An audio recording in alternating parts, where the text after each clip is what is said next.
Doctors like us need to practice medicine without giving any room for litigations. So is there any way for that, sir? Can you explain me? Actually, I would suggest a shortcut method for this, so that in such a way, if doctors practice, they will be absolved from committing any negligence. This is a secret I am going to display to you now. It's called Bolam test. Simply, we have to follow 3 tests only. If the doctors are following these 3 tests, no court will give any compensation against them in favor of a patient. Number 1, duly qualified test. In other way, we call competency test. The meaning is, when a patient approaches a doctor, the doctor, after examining him, has to convince himself or herself whether she or he is competent to treat the patient or not. The moment he or she thinks that she or he is not able to treat this patient, it is beyond her talent or beyond her qualification and experience, this doctor has to direct the patient to some other specialty, so that he or she will get proper treatment elsewhere. This is called competency test. So once I test the patient, if I am convinced that I can give treatment to the patient, then I can admit it. This is called, every professional, especially medical professional, before taking up a patient, has to convince himself or herself whether he or she is duly qualified to treat the patient. The second test is due care test. The due care test has 3 ingredients or 3 points to follow. Now, first point, once the doctor receives the patient, from the date of admission till the discharge date, systematically the doctor has to follow the procedures prescribed in the textbook and medical journal for such a ailment or such a disease. So, once they are following the procedure scrupulously, it is enough, they fulfill the obligation. The second point is, whatever the treatment given to the patient should be recorded in the medical records. Only then, in a future date, the medical records can be submitted before the court as a proof that the doctor has given proper treatment. Suppose the doctor gives proper treatment systematically, but has not written in the medical records, she omits, then what happens? When the patient is going to the court, the hospital will not have any medical records. So what I am advising is, whatever the procedures you are giving to a patient should be recorded in the medical records. Plus, if the patient is not following your instructions, for example, if you are prescribing 5 medicines and the patient is taking only 2 or 3 medicines, and the patient omits to take the balance medicine, giving so many excuses, it should be recorded in the medical records. That means the patient is committing contributory negligence, which is very useful for the hospital to defend before a court in a future date.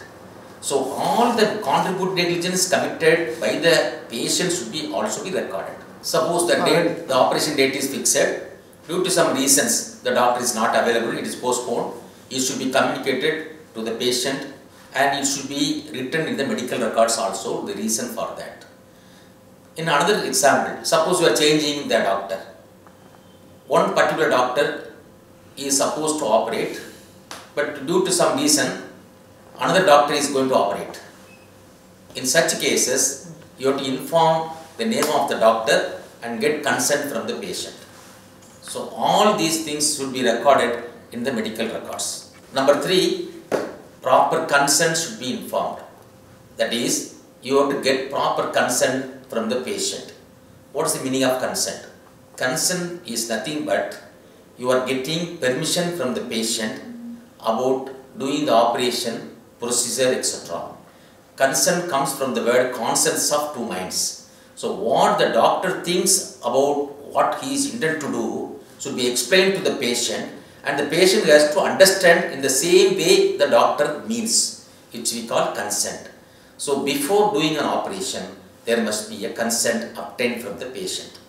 So normally the consent will have 4 or 5 ingredients. Number 1, the doctor has to explain about the name of the procedure, application / name of the operation proposed to be done to the patient. First, medical language. Second, layman's language you have to explain. Second, what are the possible advantage after the operation? Suppose in ortho, even after performing a proper operation, the patient will have a slight disablement in walking. That should also be explained before the operation. Mr. Patient, even after this operation, there will be a slight problem in your leg which will be permanent. Anyhow, we can restore a smooth walking, but you cannot walk as you walked before the accident. There will be a small limp for you. That such risk factors should be explained to the patient before we are going to do operation. Another aspect is what would be the approximate cost. That should be explained to the patient. Next point is, when you are performing this procedure in the operation room, if it requires another small operation which cannot be forecasted now, that should also be informed to the patient and consent obtained. So consent means he is giving permission to do the operation. That should be communicated better in the vernacular language which is being spoken by the patient. Especially, normally hospitals will have a format which is ready-made, and without giving any explanation about the procedure, they obtain signature. Such consent is not valid before the court of law, which we call not improper consent. So what is the proper consent? You have to obtain consent by explaining and giving all the information about the proposed operation. Then you have to obtain the consent with 2 witnesses, proper date and time, etc. So which we will discuss later, but you must obtain a proper consent. So these 3 points comprise test 2. The third test of Bolam is, the doctors has to choose any one of the procedure which is being followed by his peer group in that location in the relevant time. So what is practiced in South Africa or Nigeria cannot be practiced in Tamil Nadu. So the doctors or the hospital has to choose any one of the procedure which is being followed in South India. Number 2, even the doctors cannot choose any one of the procedure which were followed in 2010 or 11 or 12 or 18. You have to choose any one of the procedure which is being currently adopted by his peer group in 2019 June. So you have to update your knowledge. If doctors are following this Bolam test, then they are absolved. Now there is another case law, Bolitho test.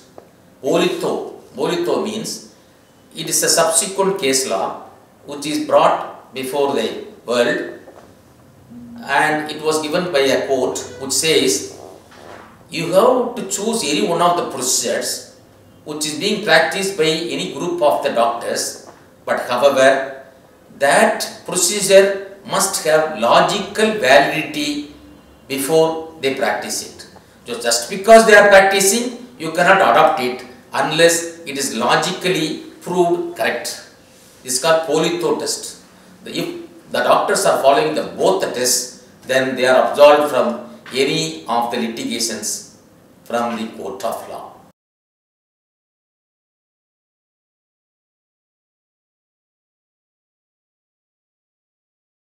I would be very thankful to the viewers for patiently listening my lecture. I trust that my explanation to various questions will be very useful. If you want further queries, you can visit my website www.lawbrain.in. You can also get my books available from the website. You can contact me through email also, which is also available on my website for any query. I am eagerly waiting for your feedback so that I can improve upon all my presentation in future. Thank you very much. Sir, as a doctor, how important it is to get the proper consent from the patient in medical practice?